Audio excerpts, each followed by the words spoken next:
Christy and I are avid hikers. We love to be out in nature, especially with our dog Blue. The smells, the sounds of wildlife, just the beauty of it all. It's good for our souls. It's good for my emotional well-being and mental well-being as well. I have a friend who's an avid gardener, and he's excitedly getting ready for another season of gardening. And the same is true for him with gardening. Working with and in the earth is an incredible gift and source of healing and grounding for him. And science has been studying this recently and coming to see really conclusive evidence.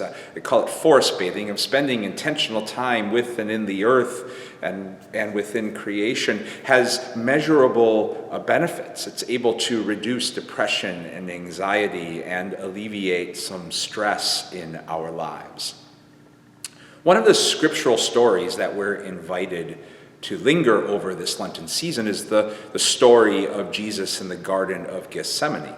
It's often referred to as the agony in the garden, and there's truth to that. Jesus is really vulnerable and experiencing a profound sense of sorrow and agony as he recognizes where the journey is headed. But there's another way we can look at that story as well, about Jesus' recognition to spend some time in a grounding garden of grace as he steals away from his disciples for a few moments to really be intentional in prayer with his Father. And while he's vulnerable in that moment of prayer, asking that the cup of suffering might pass him, he ultimately finds his life grounded in a deeper will that's able to sustain him for the difficult days ahead. And not just sustain him, but a will that's somehow able to carve a path through that journey to the Garden of Easter.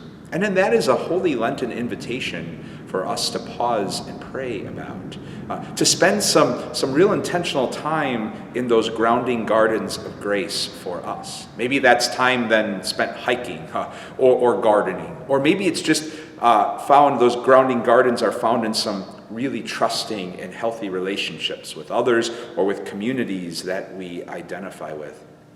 And ultimately, do some bathing in that grounding of grace in those gardens that Lent keeps calling us back to, all so that we can ultimately move forward and more deeply into the Garden of Easter. Lenten peace and blessings to you all.